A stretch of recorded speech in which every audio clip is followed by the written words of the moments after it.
ஸ்ரீ மாத்திரை நமக ஜெயகுரு பரசுராம் நமஸ்காரம். நான் கரூர்ல இருந்து வல்சலா பண்ணிக்க பிரசன்ன ஜோதிடர். இன்னைக்கு நம்ம மாசி மாத பலன்கள் மீன ராசிக்கு எப்படி இருக்குன்னு பார்க்க போறோங்க. இந்த மாதம் எப்ப பிறக்குது அப்படின்னா 13/2/2026 வெள்ளிக்கிழமை அதிகாலை 5:07 மூல நட்சத்திரத்துல இந்த மாதம் வந்து பிறக்குது. இந்த மாதம் வந்து உங்களுக்கு எப்படி இருக்கும் அப்படின்னா நிறைய நன்மைகளும் இருக்கு, அதே நேரத்துல விரயங்களும் அதிகமாக இருக்கு. 12ஆம் இடத்துல வந்து பாத்தீங்கன்னா சுக்கிரன், உங்களுடைய ராசிக்கு 12ஆம் இடத்துல சுக்கிரன், சூரியன், ராகு, செவ்வாய், புதன் கிரகங்கள் இருக்கு. இந்த 5 கிரகங்கள் இருக்கு. சோ இந்த கிரகங்கள் வந்து என்னென்ன விளைவுகளை ஏற்படுத்தும் அப்படின்னா நிறைய நன்மைகள் இதாங்க இருக்கு. அதாவது 60% உங்களுக்கு எல்லாமே சிறப்பான பலன்கள் தான். 40% வந்து கஷ்டமான்னு கேட்காதீங்க, கவனமாக இருக்கணும், அவ்வளவுதான். பொதுவாவே மீன ராசி அப்படின்னா ஒரு பிரச்சனையில போய் சிக்கிக்கவே மாட்டீங்க. அந்த விஷயங்கள்ல இருந்து எப்படி வெளியில வரலாம், அழகா நம்ம சிக்காம வெளியில வரலாங்கிற கலைகள் வந்து உங்களுடைய ராசிகிட்ட இருந்தா கத்துக்கணும். அதே மாதிரி இந்த மாசம் ஃபாலோ பண்ணிருங்க. எந்த ஒரு விஷயத்தையும் செய்யும் போது கவனமாக செய்யுங்க. நிறைய நன்மைகள் இருக்கு. தொழில் மூலியமா நல்ல காசு பணம்லாம் இந்த மாசம் வருமானு கேட்டா கட்டாயம் வரும். நிறைய இன்வெஸ்ட்மெண்ட்டுக்கு ஏத்த காலம் இந்த காலம் தான். சோ அதனால என்னங்க இன்வெஸ்ட்மெண்ட், காசே இல்ல விரயமா போயிட்டு இருக்கு, எங்க போய் இன்வெஸ்ட் பண்றது அப்படின்னு கேட்காதீங்க. அமைப்பு வந்து உங்களுக்கு நல்லா இருக்கு. நீங்க ஒரு விஷயத்த பெருசு பண்றது, அபிவிருத்தி பண்றது, அதெல்லாம் இந்த மாசம் நடக்க போகுது. காசு இருக்கோ இல்லையா, ஒரு விஷயத்த தொடங்கி அதை செயல்படுத்த போறது இந்த மாசத்துலதான். அதனால அமைப்புகள் வந்து கிரக நிலைகள் வந்து பாத்தீங்கன்னா 12ஆம் இடத்துல இருக்கு. விரயம் நினைக்காம நல்ல அமைப்பு தான் நமக்கு இருக்கு அப்படின்னு நீங்க நினைக்கணும். 12ஆம் இடம் தான் வெளிநாட்டு வருமானத்தை குறிக்கக்கூடிய இடம். அதே மாதிரி இன்வெஸ்ட்மெண்ட்டை குறிக்கக்கூடியது. வெளிநாட்டுக்கு போய் சம்பாரிச்சா அது வராதா, அது மாதிரி அதேதான் சேம். உங்களுக்கு நல்ல அமைப்புகள் இருக்கு, கவலையே படாதீங்க. இந்த மாசத்துல வந்து பாத்தீங்கன்னா இந்த தொழில வந்து கூடுதலான கவனம் இருக்கணும். ஒரு இன்வெஸ்ட்மெண்ட் பண்ணும்போது அந்த இன்வெஸ்ட்மெண்ட் இதை போட்டா எவ்வளவு ரிட்டர்ன்ஸ் வரும் அப்படிங்கறதெல்லாம் யோசிச்சுட்டு பண்ணணும். அடிஷனலா ஒரு கம்பெனியா ஓபன் பண்றது, வேற பக்கம் ஓபன் பண்றது, வேற மாநிலங்கள்ல வேற நாடுகள்ல ஓபன் பண்றதுக்கு உண்டான அமைப்புகள்லாம் இருக்கு. தொழில் வந்து இறக்குமதி ஏற்றுமதி சார்ந்த தொழில், உற்பத்தி சார்ந்த தொழிலுக்குள்ள இது அற்புதமா இருக்குங்க. நல்ல காசு பணம் பார்த்துடலாம். தொழில் மூலியமா நல்ல நிரந்தர வருமானம், ரெகுலரா இன்கம் வந்துகிட்டே இருக்கும், நல்ல ஜென்ரேட் ஆயிட்டே இருக்கும். அந்த மாதிரி வருமானங்கள்லாம் உங்களுடைய ராசிக்கு வர்றதுக்கு உண்டான அமைப்புகள் இருக்கு. அதே மாதிரி குருவோடைய பார்வை 12ஆம் இடத்துல இருக்கு. உங்களுடைய ராசி அதிபதி வெளிநாடுகளுக்கு செல்றது, உத்தியோக ரீதியாகவோ அல்லது தொழில் ரீதியாகவோ படிப்பு ரீதியாகவோ வெளிநாடுகளுக்கு செல்லக்கூடிய அமைப்புகள் நிறைய பேருக்கு இருக்கு. கட்டாயம் யூஸ் பண்ணிக்கீங்க. ஒரு ட்ரிப்பாவது போயிட்டு வர்றதுக்கு உண்டான அமைப்புகள்லாம் இருக்கு.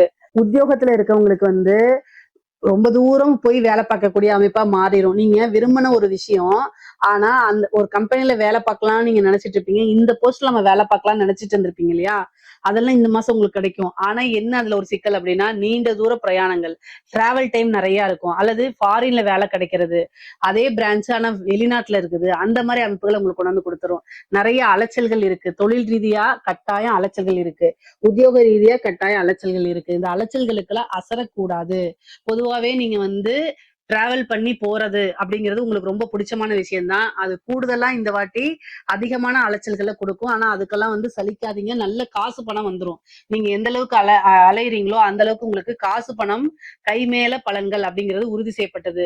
சரி, ராகுவும் செவ்வாயும் வந்து பாத்தீங்கன்னா உங்களுக்கு 12ஆம் இடத்துல இருக்கனால 23ஆம் தேதி பிப்ரவரி 23ஆம் தேதி வந்து பாத்தீங்கன்னா செவ்வாய் ராகு சேர்க்கை இருக்கு. அது கூட புதன் இருக்காரு, 6 கூட சூரியன்லாம் இருக்காரு. மருத்துவ செலவு வந்துடும். வண்டி வாகனங்களை போகும்போது கவனமாக போங்க. மருத்துவ விரயம் அப்படிங்கிறது இருக்கு. பொதுவாகவே விரயம் அப்படிங்கிறது அதிகமாக இருக்கு. அதனால நீங்க வந்து டிராவல் பண்ணும்போது வந்து செல்ஃப் டிரைவ் உங்களால பண்ண முடியுமா அப்படிங்கிறத பார்த்துட்டு பண்ணுங்க. உங்களுக்கு மைண்டு சரியில்லை, வேற பக்கம் கான்சென்ட்ரேட் இருக்கு, ஒரே விஷயத்த பத்தி யோசிக்கிறீங்க அப்படின்னா அதை எல்லாத்தையும் யோசிக்காம என்ன செய்யணும் அப்படின்னா நீங்க ஒரு ஆக்டிங் டிரைவரை போட்டுறணும்.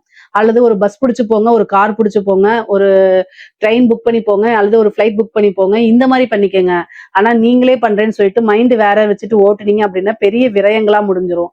அது இல்லாம 12ஆம் இடத்துல கூட்டு கிரக சேர்க்கை இருக்கு. அதனால ரொம்ப கவனமாக இருங்க. இல்ல அப்படின்னா ரொம்ப ரொம்ப கஷ்டங்க.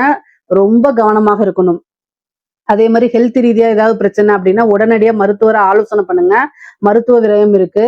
பொதுவாவே வந்து பாத்தீங்கன்னா இந்த இந்த மாசத்துல வந்து பாத்தீங்கன்னா நிறைய கிரக சேர்க்கை இருக்கனால டிசிஷன் மேக்கிங், அதாவது ஒரு முடிவு எடுக்கக்கூடிய விஷயங்கள்ல குழப்பங்கள் இருக்கும், டென்ஷன் இருக்கும், ப்ரெஷர் தாங்க முடியாத மாதிரி இருக்கும். நம்ம எடுத்த முடிவே வந்து சரியா தவறா அப்படின்னு தெரியாம இருக்கும். இந்த மாதிரி விஷயங்கள்லாம் நடக்கும். ஆழமா யோசிச்சு சிந்திச்சு செயல்படணும். மெடிடேஷன் பண்ணுங்க. உங்களுடைய ராசி அதிபதி 10 குடைவரும் உங்களுக்கு குரு தான். உங்களோட ராசி அதிபதியும் 10 குடைவரும் குரு தான். அவர் 4ஆம் இடத்துல இருந்து 10ஆம் இடத்தை பார்க்கிறாரு. தொழில நல்ல வளர்ச்சி அடையக்கூடிய காலகட்டம் இது. அதே மாதிரி உத்தியோகத்திலேயே நல்ல வளர்ச்சி அடையக்கூடிய காலகட்டம். அதனால நீங்க எடுக்கக்கூடிய முடிவு வந்து உங்களுடைய கெரியர் போக்கஸா இருக்கணுமே தவிர அதை பாதிக்கிற மாதிரி இருக்கக்கூடாது. சரிங்க. 7ஆம் அதிபதி 12ல இருக்காரு. அதாவது உங்களுடைய லைஃப் பார்ட்னர் மூலியமா ஏதாவது ஒரு விரயங்கள் அல்லது அவங்களுக்கு ஹெல்த் ரீதியான பிரச்சனைகள் வரலாம். பொதுவா சண்டை சச்சரவுகள் இந்த காலகட்டங்கள்ல வரதுக்கு வாய்ப்பு இருக்கு. 6 குடையரும் 7 குடையரும் இணக்கமான சூழ்நிலைகள் ஒன்றா சேரக்கூடாது இல்லையா, அதை சேர்ந்திருக்காங்க. அப்ப வந்து சண்டை சச்சரவுகள் அடிக்கடி வரும், வாக்குவாதங்கள் அதிகமாக வரும். இதனால டென்ஷன் ஆகுறது, இதனால உங்களோட ஹெல்த் பாதிக்கப்படுறது, இந்த மாதிரி வரும். பொதுவாவே அமைதியா போறது நல்லது. மீன ராசியில இருக்கக்கூடியவங்க பொதுவா நல்ல ஃபேமிலிக்காக நிறைய உழைக்கக்கூடிய நபர்களா இருப்பாங்க. உங்களுக்கு மனசுக்கு பிடித்த நபர்களுக்காகத்தான் நீங்க எல்லாமே டெடிகேட்டடா செய்றீங்க. ஆனா அவங்க கிட்ட அதை எக்ஸ்போஸ் பண்ணணும். பொறுமையா உட்காந்து சொல்லி புரிய வைக்கணும். முக்கியமா வந்து பாத்தீங்கன்னா எடுத்தோம் கவுத்தோங்கிற விஷயங்களே பேசக்கூடாது. நீங்க என்ன செய்றீங்க, இதுக்காக தான் நான் இப்படி இருக்கேன் அப்படிங்கிறத சொல்லி புரிய வைங்க. பேச்சு திறமை அதிகமாக இருக்கு உங்களுக்கு. அதனால பேசி புரிய வச்சுட்டீங்க அப்படின்னாலே பெரிய லெவல்ல உங்களுக்கு பிரச்சனைகள் வராது. படிப்பு ரீதியா வந்து ரொம்ப ரொம்ப நல்லா இருக்கு. நீங்க நினைச்ச ரிசல்ட் வந்துரும். படிப்புல நல்ல ஞாபகத்திறன், நல்ல தேர்ச்சி பெற்று ரேங்க் ஹோல்டரா மாறதுக்கு உண்டான அமைப்பு இருக்கு. அதே மாதிரி உயர்கல்வியில படிச்சவங்களுக்கு படிச்சு முடிச்சோன்னா ஒரு நல்ல இடத்துல வேலை கிடைக்கிறது. அதே மாதிரி இன்டர்ன்ஷிப்ல பெரிய லெவல்ல பண்றது, நல்ல இடத்துல பிளேஸ்மெண்ட் ஆகுறது, நீங்க நினைச்ச சேலரிலேயே வந்து ஒரு இடத்துல பிளேஸ்மெண்ட் ஆகுறது, இந்த மாதிரி விஷயங்கள்லாம் உங்களுக்கு கிடைச்சிரும். படிக்கக்கூடிய குழந்தைங்களுக்குலாம் இது ஒரு சூப்பரான மாசமா தான் நான் சொல்லுவேன். படிச்சு முடிச்சு ரொம்ப நாளா வேலை இல்லைன்னு தேடிட்டு இருக்கவங்களுக்குலாம் இந்த மாசம் ஒரு வேலை கிடைச்சிருங்க. முக்கியமா வந்து பாத்தீங்கன்னா 6ஆம் இடத்துல கேது இருக்காரு. சர்வீஸ் ஓரியன்டா இருக்கக்கூடிய விஷயங்கள்ஸ், இந்த லாஜிஸ்டிக் சம்பந்தப்பட்ட விஷயங்கள்லாம் நீங்க ட்ரை பண்ணுங்க. உங்களுக்கு ஈஸியா கிடைக்கும். ஏன்னா 6ஆம் இடத்துல வந்து கேது இருக்காரு. அதே மாதிரி வழக்குகள்ல வெற்றி கிடைக்கிறதுக்கு வாய்ப்பு இருக்கு. கடன் பிரச்சனை வந்து உங்களுக்கு மனதளவுல ரொம்ப பிரச்சனைகளா இருந்துட்டு இருந்திருக்கும். படிப்படியா அந்த கடனை நிவர்த்தி பண்றதுக்கு ஒரு நல்ல சோர்ஸ் இந்த மாசம் உங்களுக்கு கிடைச்சு போயிரும். ஏன்னா 12ஆம் இடத்துல இருக்கக்கூடிய கிரகங்கள் எல்லாமே 6ஆம் இடத்தை பார்க்கும். அப்போ வந்து 12, 6 பேலன்ஸ் பண்ணும்போது கடன் ரீதியா இருக்கக்கூடிய பிரச்சனைகள் உங்களுக்கு கட்டாயம் ஒரு நல்ல நிவர்த்தி கிடைக்கிறதுக்கு வாய்ப்பு இருக்கு. அதே மாதிரி வழக்குகள்ல வெற்றி கிடைக்கிறதுக்கு உண்டான விஷயங்களும் நடக்கும். பொதுவாவே இந்த மாசம் கூடுதலா எந்த இதுல கவனமா இருக்கணும்னா ஹெல்த்ல ரொம்ப கவனமா இருக்கணும். மருத்துவ விரயம் தான் அதிகமாக காமிக்குது. அதனால ரொம்ப ரொம்ப கவனமாக இருங்க. மீனராசியில் இருக்கக்கூடிய பெண்களுக்கு நீங்க பொதுவாவே கணவன் மனைவி ஒற்றுமை அப்படிங்கிறது இந்த 7.5 சனி இருக்கனால எது சொன்னாலும் எனக்கு நல்லதே நடக்காதுங்கிற ஒரு முடிவுலதான் நீங்க இருப்பீங்க. ஆனாலும் நல்ல விஷயங்கள்லாம் உங்களுக்கு இருக்கு. ஆடை ஆபரண சேர்க்கை இருக்கு, சுப விரயங்கள் இருக்கு. திடீர்னு ஒரு வீட்டுல நல்ல சுப நிகழ்வுகள் எல்லாம் நடக்கிறது. ஏன்னா குரு அங்க பாக்குறாரு. அதனால சுப நிகழ்வுகள் எல்லாம் நடக்கிறதுக்கு உண்டான அமைப்புகள் இருக்கு. பொதுவாவே வந்து பாத்தீங்கன்னா இந்த கணவன் மனைவி பிரச்சனைகள் வரத்துக்கு உண்டான வாய்ப்பு இருக்கு. அதுல கவனமாக பொறுமையாக போங்க. நிதானத்தை இழந்துட்டு வார்த்தைகளை விட்டுறாதீங்க. அது வந்து காலமுச்சூடும் அந்த சொல் வந்து அப்படியே நினைவிலேயே இருக்கும். அதனால தேவையில்லாத வார்த்தைகளை விடாதீங்க. அட்ஜஸ்ட் பண்ணி போங்க. கணவனாக இருந்தால் மனைவியும், மனைவியாக இருந்தால் கணவனும் ஒருவரை ஒருவர் அனுசரித்து செல்லக்கூடிய காலகட்டம். ஹெல்த் ரீதியா பிரச்சனைகள் வரும். பெண்களாக இருந்தால் கர்ப்பப்பை சம்பந்தப்பட்ட பிரச்சனைகள் வரத்துக்கு வாய்ப்புகள் இருக்கு. அதே மாதிரி கால் சம்பந்தப்பட்ட விஷயங்களையும் பிரச்சனைகள் இருக்கு. அதனால கவனமா இருங்க. பொதுவாவே மீன ராசிக்காரங்களுக்கு சோம்பேறி அப்படிங்கிறது நிறைய இருக்கு இந்த மாசம். சோம்பேறித்தனம் வந்துடும். மனசு உடல் ரெண்டுமே வந்து பாத்தீங்கன்னா ஒண்ணுக்கு ஒண்ணு முரண்பாடா இருந்து செயல்படும். மைண்ட்ல வந்து நம்ம காலையில எந்திரிச்சு அதை பண்ணு, இதை பண்ணு, அப்படி பண்ணணும், இப்படி பண்ணணும் ஒரு பிளான் வச்சிருப்பீங்க. நான் எந்திரிக்கவே முடியாது. பெட்டை விட்டு எந்திரிச்சாதானே இதெல்லாம் செயல்படுத்த முடியும். அந்த மாதிரி ஒரு சோம்பேறித்தனத்தை கொடுத்துரும். இந்த 7.5 சனிக்கு ஆஞ்சநேயர் வழிபாடு பண்ணுங்க, கால பைரவர் வழிபாடு பண்ணுங்க, காளி வழிபாடு பண்ணுங்க.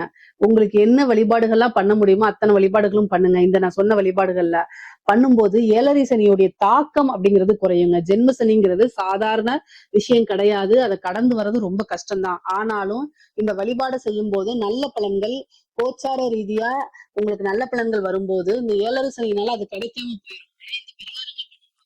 இந்த 7.5 சனி இருந்தாலும் அந்த 7.5 சனியுடைய தாக்கங்கள் குறைஞ்சு உங்களுக்கு இப்ப நான் சொன்ன நன்மைகள்லாம் நடக்கிறதுக்கு வாய்ப்புகள் இருக்கு. அதே மாதிரி கலை சம்பந்தப்பட்டவங்களுக்கு நிறைய வெளிநாடு பயணங்கள் போகக்கூடிய அமைப்புகள் இருக்கு. வாய்ப்புகள் தேடி வரும். எங்க பிரச்சனைனாலும் சரி உங்களுக்கு காசு பணம் வரதுல குறையாதுங்க. கலைத்துறை சம்பந்தப்பட்டவங்களுக்கு எப்பவுமே நல்லாதான் இருக்கு. உங்களுடைய ராசிக்கு இது ரொம்ப சூப்பரான டைம் தான். வெளிநாடுகளுக்கு சென்று பயணம் பண்ண, வெளிநாட்டுல ப்ரோக்ராம் பண்றது, காசு பணத்தை நல்லா பாக்குறது, கடனை அடைக்கிறது, இந்த மாதிரி விஷயங்கள்லாம் உங்களுக்கு நடக்கிறதுக்கு வருவதற்கான வாய்ப்புகள் இருக்கு. அதே மாதிரி அரசாங்க அதிகாரிகளுக்கு பாருங்க, நல்ல காசு பணம் வரும், அதை போய் ஒரு பக்கம் இன்வெஸ்ட் பண்றது இந்த மாதிரி இருக்கும். ஆனா லஞ்ச லாவணியில ஈடுபடும் போது இந்த ஏழரை சனி இருக்கு, நமக்கு சனி பகவான் நம்மளே பாக்குறாரு அப்படிங்கறத ஞாபகம் வச்சுக்கோங்க. சோ அதனால பிரச்சனைகள் வர்றதுக்கு முன்னாடி தவிர்த்துருங்க. வருமுன் காப்போம் அப்படிங்கிற அவேர்னஸ்ல இருந்துட்டீங்கன்னா லஞ்ச லாவணிகளை ஈடுபட மாட்டீங்க. ஈடுபட்டாலும் பார்த்து கவனமாக ஈடுபடுவீங்க. சோ ஒரு ப்ராஜெக்ட் பண்ணது, ஒரு ஃபைல மூவ் பண்றது, இந்த மாதிரி விஷயங்கள் எல்லாம் உயர் அதிகாரிகள் சொல்லிட்டாங்க அப்படின்னு அப்படியே கையெழுத்து போடாம, அப்படியே அதை இம்ப்ளிமெண்ட் பண்ணாம, இதனால நமக்கு நம்ம வேலைக்கு என்ன பிரச்சனை வரப்போகுது அப்படிங்கிறத பார்த்துட்டு அதை செஞ்சுட்டீங்க அப்படின்னா உங்களுக்கு எப்பவுமே பிரச்சனை வராது. இல்ல அப்படின்னா இந்த ஏழரை சனி, இந்த ராகு கேது பிரச்சனைகள்லாம் இருக்கும்போது உயர் அதிகாரிகள் உங்ககிட்ட வந்து அழுத்தம் கொடுக்காமப்பா நான் சொன்னேன் நீ செய்ப்பா போப்பா அப்படின்னு ரொம்ப அழகா பாலிசா தேன் மாதிரி வந்து பேசி செய்ய சொல்லுவாங்க. நம்மளும் என்ன செஞ்சிருவோம், ஐயோ உயர் அதிகாரியே நம்மகிட்ட சொல்லிட்டாங்க, அவரே வந்து இவங்க நம்மளை செய்ய சொல்றாங்களே, நம்ம வந்து ஒரு பெரிய இதுல நம்ம செஞ்சிருவோம் ஆர்வக்கோளாறுல. கடைசியில வந்து பனிஷ்மெண்ட் ஆகி ஜெயிலுக்கு போறது யாரா இருப்பாங்க, கீழே இருக்கவங்களாதான் இருப்பாங்க. அதனால கவனமாக இருங்கன்னு நான் சொல்றேன். சரிங்களா?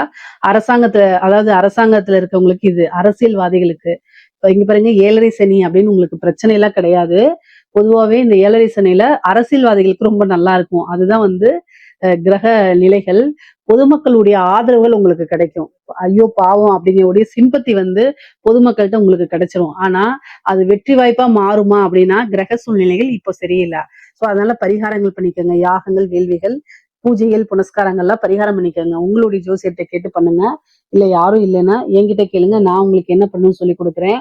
ஆனா அரசியல்வாதிகளுக்கு நேரம் சரி இருக்கு. ஏழரை சனியாக இருந்தாலுமே ஜனவசியம் அப்படிங்கிறது இருக்கு. பொதுமக்களுடைய ஆதரவு, சப்போர்ட் இதெல்லாம் உங்களுக்கு கிடைக்கும். உங்களுக்குன்னு ஒரு நல்ல ஃப்ரேம் செட் ஆகும். கட்சி தலைமையிடங்கள் இருக்கு. ஆனா அந்த விஷயங்கள் வெற்றியா மாறணும் அப்படின்னா நான் சொன்ன வழிபாடுகள்லாம் பண்ணிக்கோங்க. பொதுவாவே வந்து வண்டி வாகனங்கள்ல போகும்போது கவனமாக போங்க. 12ஆம் இடத்துல இருக்கனால பிரச்சனைகள் இருக்கு. அதே மாதிரி பூர்வீக சொத்துக்கள்ல பிரச்சனைகள் இருக்கும். திருமணத்துல வந்து தடை தாமதங்கள் இருக்கும். அதே மாதிரி இந்த கோர்ட்டு கேஸ் வழக்குகள்ல வந்து உங்களுக்கு வெற்றி கிடைக்கும். பொதுவாவே வந்து பொருளாதார ரீதியா இன்வெஸ்ட்மெண்ட், இந்த தொழில் உத்தியோகம், வெளியில போறது, இந்த மாதிரி விஷயத்துக்கெல்லாம் மீனராசிக்கு ரொம்ப நல்லா இருக்கு. இதுல ஏதாவது சந்தேகங்கள் இருக்கு அப்படின்னா கமெண்ட்ஸ்ல கேளுங்க. கட்டாயம் நான் ஆன்சர் பண்றேன். நம்மளுடைய சேனலை லைக் பண்ணுங்க, ஷேர் பண்ணுங்க, சப்ஸ்கிரைப் பண்ணுங்க. நன்றி, வணக்கம்.